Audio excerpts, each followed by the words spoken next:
This guy is on a track to being one of the best fighters, if not the best fighter who's ever lived. Like literally pound for pound all time. But just with the skill set alone, Terence Crawford is a master. Forget about the three-weight classes. I think he could beat Canelo. I think he can too. He's the best switch hitter in boxing since Marvin Hagler.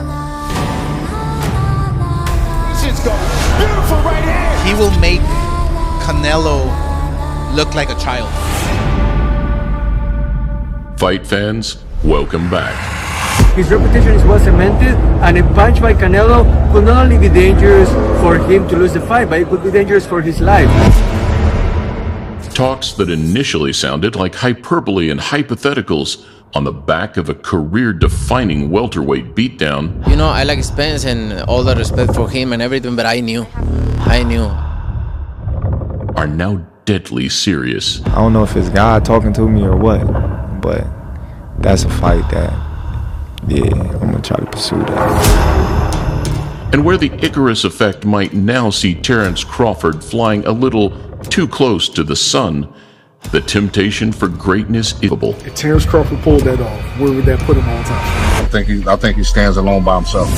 I love that mentality. I do. I love it. That's what makes all-time greats. Yeah. You have to have that mountain to climb. So with fan pressure mounting and Saudi interest burgeoning, I am working in Canelo and Crawford camp. We are thinking to do it in America, and I want this fight. The green light from the Mexican shot caller shows that a future showdown between these two pound-for-pound greats might not be so far-fetched after all. I promise you he'll fight anyway. He has no problem fighting Crawford. Welcome to a Motivedia presentation. Father Time might catch him, but I don't know if a weight class can catch him. His Excellency Turki Al-Sheikh. We know what he has planned for the rest of the year, but what he has planned in December has everyone talking. That's right, Canelo Alvarez versus Terence Bud Crawford, two pound-for-pound kings. A home-brewed Saudi remedy has given the sport of boxing a welcome shot in the arm. Unexpected partnerships, stacked cards, and narrowing divisions as the best finally start to fight the best. The politics of the sport have always kept these fights from happening. You know, different broadcasters, pay-per-view splits. Now, with the involvement of Saudi Arabia, as a fight fan, I think it's great for the sport because we are now getting the fights we've longed to see. However, when whispers first began regarding another Pacquiao-esque three-division leap of faith, the rumors weren't so well received. Yes, I don't like it. I really don't. It ain't gonna be easy, man, like you think it is. It ain't gonna be easy. I don't like that fight. Not the fight that I would, recommend for him, personally speaking. I don't like it from that standpoint. I hate it. I don't like it one bit. I don't like that fight for Crawford. I like him at 54, maybe touching ground at 60, maybe. But 168. That's a mega fight, though, Canelo. That's kind of like the last big mega fight out there, right? Over the past few years, two things have become clear. First, that a couple of extra zeros on the paycheck can quickly turn a lose-lose scenario into a win-win. He has nothing to gain. He beats him. He's supposed to beat him. I'm 3 weight classes above this guy. He's never fought in this weight class. He beats me. This is Canelo speaking. Then I look like a fool. Canelo! Second, if the fans demand a mega fight, it often happens. However, if Turki Al-Sheikh pursues it, it very rarely passes us by. What the Saudis are doing is revolutionary, and to have the best fighting the best, and the fighters getting just dream-like purses. If the money is right, I can fight right now. I don't give a So it's only a matter of money? Yeah. Everybody is asking for everything, right? When I fought with Lara, Troll, Miguel Angel Cotto, Mayweather, Callum Smith, Billy Joe Saunders, everybody, they say I'm not gonna fight them, and I fought all of them. So, right now, I can ask whatever I want, and I can do whatever I want. Right now, Canelo is in his Money Mayweather era, trying to make smart moves at the right times, old manning the young guns. At this stage in Canelo Alvarez's career, stylistically, I'm not sure he wants to fight a mover that he's going to be chasing around the ring, and I think that was the case when he boxed Charlo. I don't think he enjoyed that fight. It's almost like Charlo doesn't let his hands go, because he's afraid of the counter punching. I think he enjoyed the Munguia fight because it was a young, big super middleweight coming to win. Munguia stays in the pocket! I think he'd have the same kind of enjoyment out of an Edgar Berlanga fight. Mike Tyson style, dig him down, But money talks. And whilst Eubank now leapfrogs Berlanga to become the most likely next step, it's the pressure from both a great big man and an even greater small man that now has the face of boxing backed into the proverbial corner. Okay, but Canelo, you're getting caught between a rock and a hard place here. It's like the Benavidez fight only gives me 25 more pounds. I'm too big for the other guy. Well, so you're too little for one guy, you're too big for the other guy. Well, you gotta pick one. Whilst Canelo's noise-canceling headphones continue to drown out the fans' calls for blood, Benavidez. I don't even think it's necessarily about the money. You can avoid David Benavidez. And for Canelo, that means everything. David Benavidez does not deserve to be ignored. the 175-pound elephant in the room keeps stomping onwards. Because you guys don't want to ask him who he wants to fight. You want to ask him? I think like this, It's like Canelo. David a different type of animal, but it's a fight I would love to see. Fighting Terrence is a lose-lose. I get it, but I think he knows that a night against David Benavidez really is a nightmare. Protect yourselves at all times. Listen to my commands. Touch him up. Proving himself up at his new weight class against a solid operator. Because a couple of shots there from Bozdik, but he lands a nice short. Benavidez made relatively light work of Bozdik, but failed to live up to his pre-fight promises. I'm definitely going to stop him. And where the critics pose power queries and highlight the slight technical flaws, better believe the Reynoso masterminds are watching, listening, and learning. I get excited when I talk about Canelo like I used to get excited about Pacquiao. Really? You know, I used to get so excited, like, man, I'm going to be able to fight Pacquiao. Reports of Pacquiao ready to return to take on the guy who's #1 on ESPN's pound-for-pound list, Terrence Bud Crawford. You know, because... Is that the one you think got away? Yeah, it definitely did. It definitely did. If picking holes and spying weaknesses is the objective, then analyzing Terrence Crawford is a thankless task. There's nobody that hit like Bud. Talk about all them boys he been there with. They don't hit like Bud. They ain't got that power like Bud. They ain't got the skills like Bud. Arguably pugilist of this generation, the Nebraskan switch hitter combines speed, guile, aggression, and IQ alongside a relentless appetite to prove people wrong. There was a lot of people doubting me and saying the same thing that he was saying. And then you see him fight, you know, then you're like, all right, well, this dude is big and strong. And so you start believing the hype. I can see Spence winning because he's bigger, stronger. He'll break down Crawford. His size and his jab very well. Spence is the bigger guy. I think he's a bit stronger than Crawford. Errol Spence is bigger and stronger. And when the fight happened, then everybody, they shocked, they surprised, they like, man, wow. Crawford's having a look. Oh my God. The right hand. When he first got hit with that jab, his eyes opened up. There's a jab from Crawford that lands. Like, damn, he was like shocked. Like, oh, this could hit. I can't believe what I just watched, guys. Did I just watch Terrence Crawford dominate like that? Bud made him look extremely slow. But where his power has traveled nicely from lightweight to super welter, this next obstacle is another question entirely. Now, here's a situation where you gotta say, there's weight classes for a reason. There's weight classes for a reason. There's a reason why there's weight classes. Boxing weight divisions are made there for they make them for a purpose. There are weight classes for a reason, a wise man once said. True. A 3-weight, 20-pound jump that brings back memories of Manny stepping up against Margarito nearly 15 years ago. Margarito looking significantly bigger than Pacquiao. Yes, isn't he? That was exactly the first thought I had. Look at this. Manny puts a whooping on this guy, then he looks right at the ref and says, what do you want me to do? Stop this fight. And represents a similar mountain to one that Naoya Inoue must eventually climb if he's to secure that Gervonta Davis mega fight. Is that too much of a dream to see you and Naoya Inoue one day? I know the weight disparity is quite a lot. I mean, yeah, if I can get down to 130 and he can move up a little bit, yeah, that would be cool. But I don't really see myself really like fighting him. That would be a reach. Good hook, and down he goes!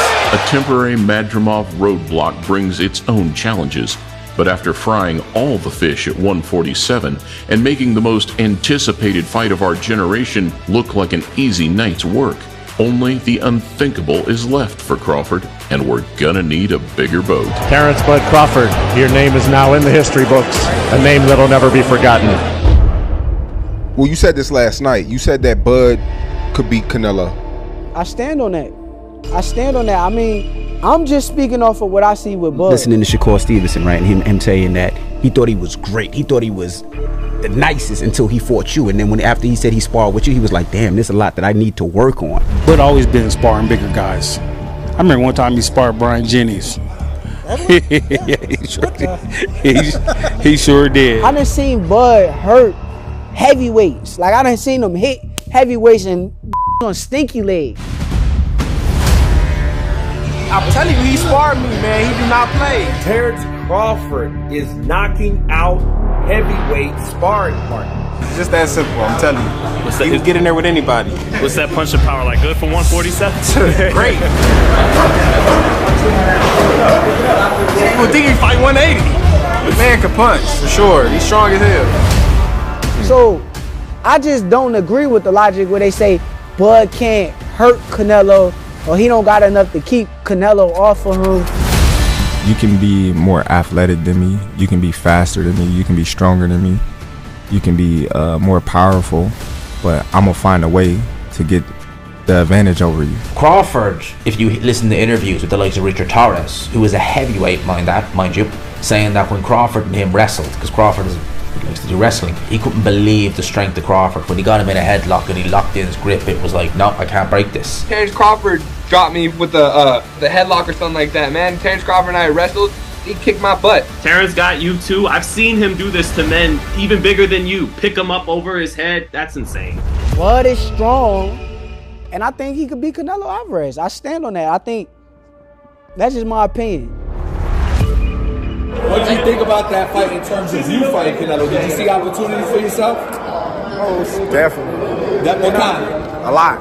He can be beat. He's been beat before, so Bud got the tools to beat him. Despite some fascinating training camp insights, we know now more than ever that sparring isn't fighting. What'd you think of the punching power? Cool. He got some power. He can crack. The only man to face both under the bright lights was Amir Khan. The opportunities would come 3 years apart. They have to let the bigger guy know that they're Chin once again. Make sure you don't stop your feet, okay? I told you you will not be able to deal with your feet. And despite Canelo quite literally knocking the snot out of him, That's the shot. See that third shot? Oh! Khan credits the American as the more difficult opponent.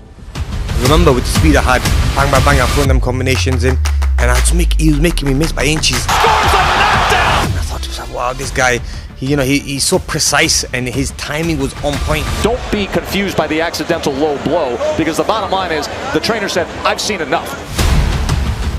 Looking at the pair side by side, at least on paper, the dimensions are probably much closer than you'd expect.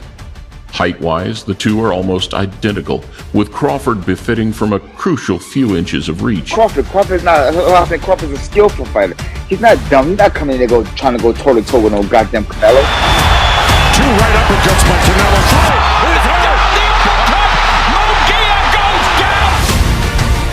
Bud has similar dimensions and a similar boxer-puncher style to that of Erislandy Lara, a man who managed to push a young Canelo to the wire back in 2014. It will be partisan for you, but he's doing some good work.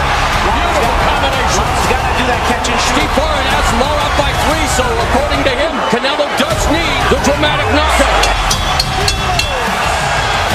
The 3-year age gap will play little relevance, nullified by Canelo's 65-fight slate and mileage on the clock. If anything, you'd expect Bud to be the livelier and fresher of the two when they eventually lock horns. The pace of the fight right now wouldn't be what it was if it was 10 years ago.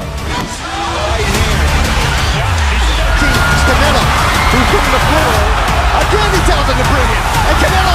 I'm not saying they tired and they ready to get the out, but it's like I gotta outsmart you. It ain't just going in here and just throwing punches like an amateur type pace.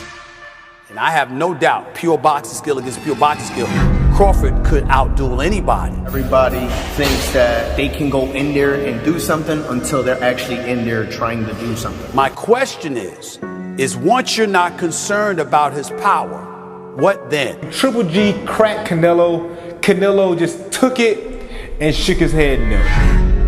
Canelo's size, stocky physique, and the power transfer will be the deciding factors. Can Crawford's smaller frame take the shots, and will he have enough sting of his own? Thundering in! Look at Crawford! And I think that once Canelo touches Crawford, I think that whole game plan gonna go out the window. He'll need to find comfort on the outside and mid-range, and then hold his own on the inside. All this minus the luxury of being able to take one to give one, as we've seen many a time. If you say certain things to him, or if you get him into a certain emotional state, he'll exchange with you. And I don't think he can exchange with the Canelo. Mean Machine and Gamboa both wobbled Bud, and Porter made him work all the way. When he landed, still no blueprint. He has good skills, very good skills. Maybe he could show us something. And he realized that his levels to the game, and this dude has an intensity that's different than most. Against Canelo, however, despite him having faced plenty of smooth operators and elite movers, the outline is there. It's one that involves distance management, smart work, and a laser focus, and the Nebraskan thinks he can execute. If it was Canelo or 5 years ago, I wouldn't want to see it. Canelo was too sharp. It's like you had too much. Canelo's at a tail end of his career. Crawford has the better skill set, and if he can replicate Floyd's 2013 success, but against a veteran Canelo, he puts his name among the best to ever do it. He's big on his legacy. You know, he want to be considered the best boxer to ever lace up a pair of gloves. This guy is on a track to being one of the best fighters, if not the best fighter who's ever lived. We're talking about top 5 all-time at minimum. And I don't think too many fighters, modern day, any day, fit into any era. He would fit into any era. Nudged together by a Middle Eastern maestro, it's a seismic collision between two pound-for-pound rock stars. And whilst money might talk, it's skills that can provoke dead silence.